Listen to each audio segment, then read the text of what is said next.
Oh, I look so fat. No.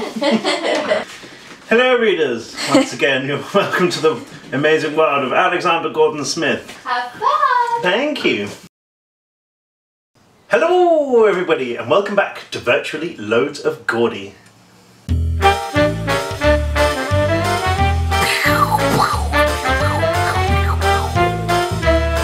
Now this is a special Q&A edition of my vlog.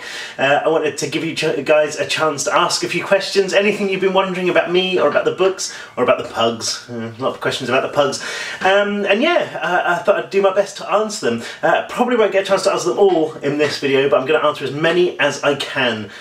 So here we go, brace yourselves. So I'm going to start with a question from Hannah Wolf. Hi Hannah! She's asking, was I a troublemaker when I was a child? Well, as you can probably see by my charming smile, I am missing a tooth. And this says everything I need to say really about whether or not I was a troublemaker as a child. I did go through a phase when I was a teenager of being a bit of a troublemaker. I used to skip school a bit, I used to get into fights. Used to get in a bit of trouble, used to hang out with a pretty bad crowd. Nothing as serious as Alex, but it was that experience in my life that really gave me the inspiration for the character.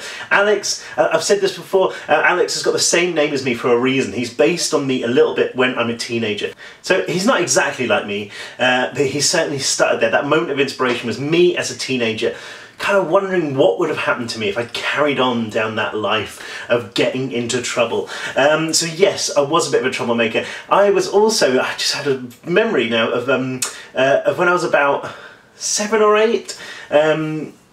We had a school trip to go and see Princess Diana, the Princess Diana, open up a swimming pool near us in Sheringham. And it was a draw out of a hat, and they almost didn't put my name in the hat. I remember them saying to me, you know, you're very naughty, we don't really want you to go. And they put my name in a hat, and my name got picked along with a few others, and we went on a minibus to see Princess Diana opening up the Splash swimming pool in Sheringham. And I remember this very vividly. A friend of mine had brought flowers for her, and I can't remember exactly what happened, but I know for a fact that he gave them to me to hold while he was doing up his shoelaces, and while I was holding them we kind of got separated into groups. So I ended up with this bunch of flowers standing right at the front, and Princess Diana came along, and I ended up handing her these flowers, and I remember her saying, for me, I went, yes, and she went, oh, thank you. And so I gave her these flowers that didn't actually belong to me, and I did get in a bit of trouble for it because everyone thought I'd stolen them, which I probably did. So yeah, I was a bit of a troublemaker. I was a bit mischievous. And like I would always say, use your childhood in your stories. I think if you can remember what it's like to be a child, be a teenager, obviously a lot of you are teenagers, but when you're writing, think back and remember and use yourselves in stories. Don't use your whole self. I think it's incredibly difficult to write a story about yourself. I mean, if I was to write Furnace with me, exactly me, in the story, then obviously it would be about an incredibly handsome person who is amazing at everything, and I'd have got out of that prison like that, you know, I'd just fought my way through the guards, like tunnelled up, no problem at all. Don't use your actual self, but pick elements of yourselves. Great question though, Hannah, thank you. So, next question comes from Julianne Ray Berger. Hey, Julianne asks, will I ever write a series about Alex after the events of Furnace? Will I carry on the Furnace series? The answer to that is I would love to. I've been thinking for a long time about where the series could go if there was to be another book. And I have kind of talked about this a little bit in the past, the idea that maybe there will be a 6th Furnace book. Whether or not it focuses on Alex or any of the other characters, I don't know. I'm going to wait until it feels right. Wait until I have that moment of inspiration and just think, oh, that's where it goes. That's what I want to see happen to the characters. And then hopefully, yes, we will have a 6th Furnace book. Whether it gets published or whether or not, it's just, you know, it's just out there in the world. I don't know, but we'll see. And also, you guys are doing an amazing job of carrying on the stories anyway. It's one of the most amazing things about being a writer is seeing fan fiction. Amazing stories with your characters and your world. So, to be honest, I don't know if I need to, because you guys are doing an amazing job anyway. A couple of you also asked if I was ever going to do the backstories for some of the other characters, and the answer is yes, yes, one day I will definitely write the backstory for Donovan, the backstory for Z, the backstory for Simon, to give you more of a sense of how they got inside Furnace. It's one of those things I've been meaning to do for ages, and I've kind of got in my head, but I'm just looking for the right moment, that right time of inspiration to kind of get it down on paper. But yes, I will definitely get around to writing those stories soon. So that kind of answers the question I've got next from Anya Mertz. Hey, where did the inspiration for the book come from? Yeah, it really came from me, that time in my life when I wasn't behaving as well as I should have done, and then years later just asking what would have happened if I'd gone down that path. One of my worst fears was going to prison, and I was thinking, if you're going to write a horror story, base it on one of your worst fears. If you write about something that scares you, other people will feel scared too. Fear is contagious. If you walk into a room and somebody is terrified of something, you start to feel it too. And I think that's how horror stories work best. You know, if there's a genuine fear on the part of the writer, then that fear will feed through the story into the soul of the reader, and they will start to feel afraid too. That's what I always do. I always put my own worst fears in my stories. Luckily, I'm scared of everything. So in Furnace, there were horrible prisons, there were mutant dogs, you know, gangs, guns, everything that I'm afraid of, gas masks, but yeah, the real inspiration was that fear of going to prison, and what would prison be like if I ever went there. So that was the inspiration for the book. Thank you.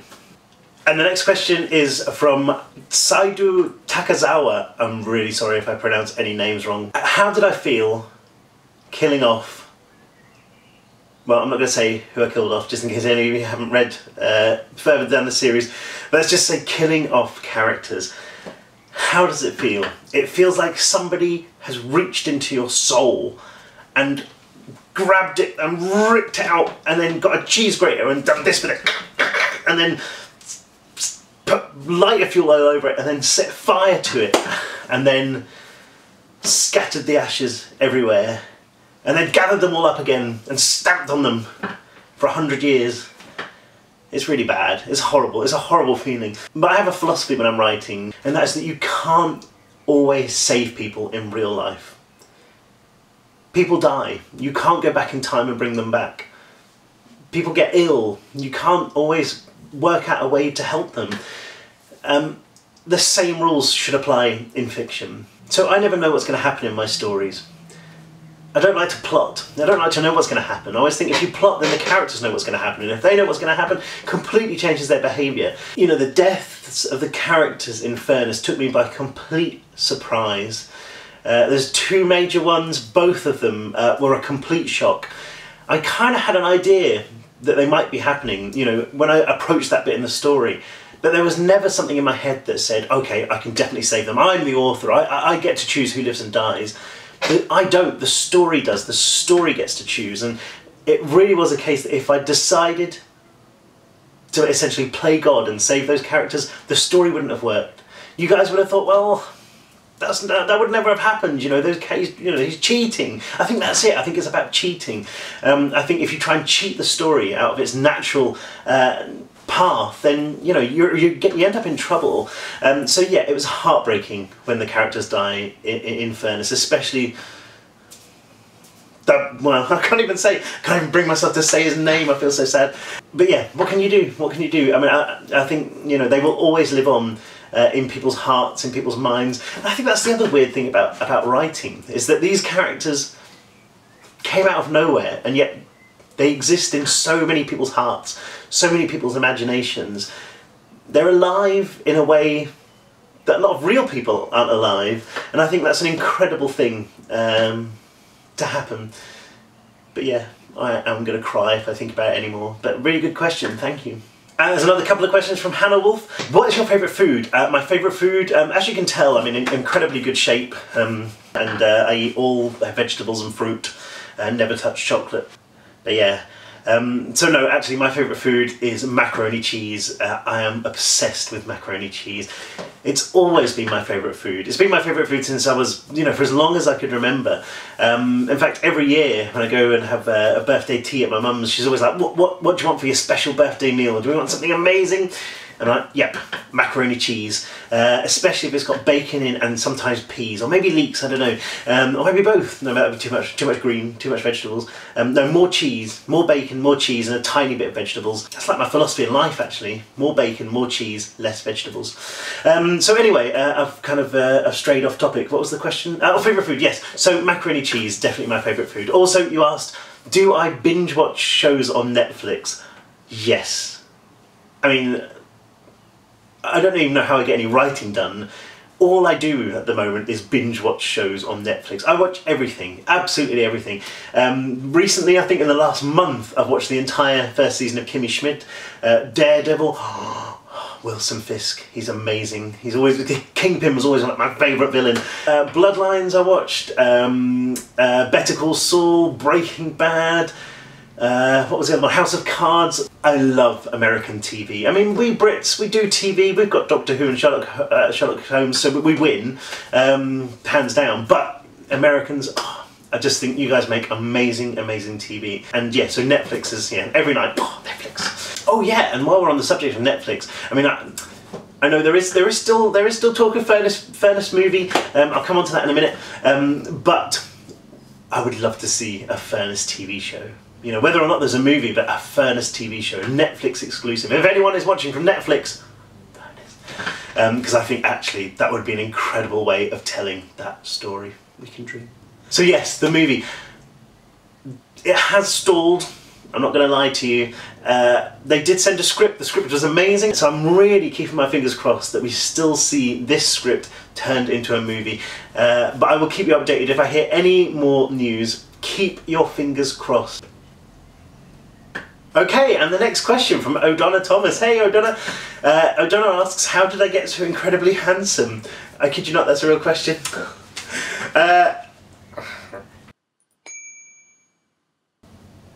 Obviously, you know, it's a question you've all been asking because, you know, I am incredibly handsome. I think that was probably a joke, but thanks anyway. But your other question was, do I have nightmares? Yes, I do. I do have a lot of nightmares. I think nightmares are incredible fuel for stories. If you remember your dreams, write them down when you wake up, because a lot of the most amazing story ideas can be sparked off by stuff you've dreamed about, especially nightmares. I know the last thing you want to do when you wake up from a nightmare is remember it, but I'm fascinated by them. If I wake up from a bad dream, I write it down, because it's amazing how quickly they just kind of flow out of your head. And if you have a particularly good nightmare, ask yourself, could this be a story? Is this my subconscious trying to tell me the idea for my next book? And I think they're great fun. The strange thing about being a horror writer though, I always think writing is a bit like therapy. Writing horror is certainly like therapy. Often, like I said, if you write about your worst fears, one of the best things to do is write about your worst fears. And then when you do write about your worst fears, even though it scares you when you're writing, afterwards it's almost like you've been cured of them. By writing stuff down, you have control over it, you have power over it. And I always say, you know, if you've got something that's bothering you in life, if you've got issues, if there's something you don't like in your life, write about it. Because it gives you power over it. They're your words, it gives you that control. So the same applies, you know, if there's something that's giving you nightmares, take control, write a story about it. It doesn't even have to be a story, just, it could be anything, write a diary, anything you like. You end up with a bit of control. And then you'll find that the nightmares aren't there anymore. I think this is the amazing thing. But yeah, nightmares, love them. Edge. So the next question is from Timothy McCall, and that's, what's the hardest part about writing your books? That's a really good question. I think there's lots of hard bits. I think though, the hardest part of writing is just keeping going.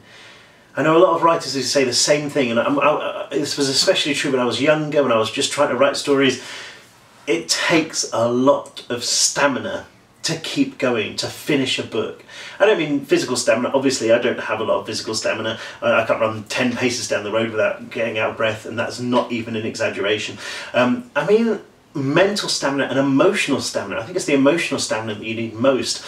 It's an exhausting process. You're living other people's lives. You've stepped out of your head into the heads of these characters, and you're living their life. It's an incredible thing to do, but just that act of going on an adventure with them, of trying to see, but you know, of just seeing where their story goes, it's incredible. But yeah, I mean, it's exhausting. When you step back into your own body after so many weeks or months or even years, if you've been writing this story, your life doesn't feel real. You know, you don't really feel like a real person anymore because you've been so rooted in the lives of these characters. So I think the stamina you need just to keep writing is incredibly hard, incredibly important, but incredibly hard to get up day after day and just carry on with this story. I'm not saying it's like going down the mines, you know, it's not a physically hard job. And a lot of people say, oh, you don't have a proper job, you just sit in a room all day and write. Well, yeah, we do, but, you know, I think there's a quote, I'm not going to be able to remember it now, I think it was Hemingway quote, goes something like this, you know, all I do is sit down at a desk every day and bleed. And it's true, because you're living another life, and you have to have those, you know, your 2 lives or 6 lives or however many lives you're writing about going on at the same time. This probably doesn't make a lot of sense, but you know, and some days you do have those days where you just wake up and you think, I can't do it, I just can't go back into that story. But this is the important thing. I think this is one of the most important things about writing. You have to write the story that you want to tell. You have to write the story that you want to see through. You have to write a story that you enjoy. If you write a story that you absolutely love, if you write about characters that you've taken the time to get to know, that you absolutely care about, then you have to keep writing. Because you have to find out what happens to them. If you stop writing, you'll never know, and that feeling is worse than anything else. So you have to write a story that you love, otherwise you just won't care. You know, if you don't care about the story, if you don't care about the characters, then who cares what happens to them? You'll just stop writing when times get tough. But if you care about those characters, if you love them, if you want to see what happens to them, you will go to hell and back with them to find out what happens, no matter how hard it is. So yeah, write those stories, write the ones you love, and then even when it gets hard, even when things seem tough, even when you wake up in the morning and feel like you don't want to write, you'll write.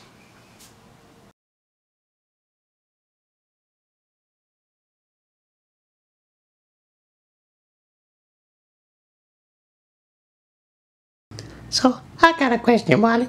What does Gordon smell of? Oh, he smells of pulp and old cabbage. You smell of old cabbage, Waldo. Get out of my way. This chair smells like old cabbage. Poor wee. Oh, yuck. Why don't you go sit down? It's exhausting being a pug. But I'm so handsome.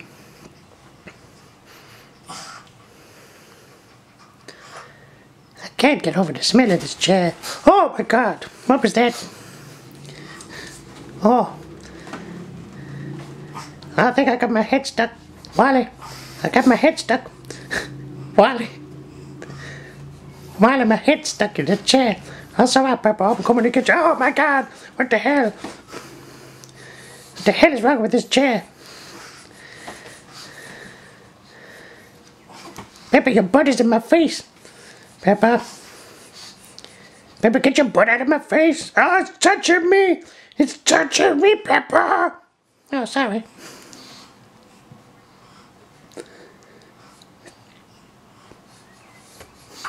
It's still touching me.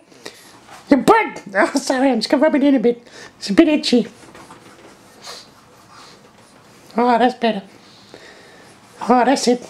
Rubber. Oh, thank you, Wally.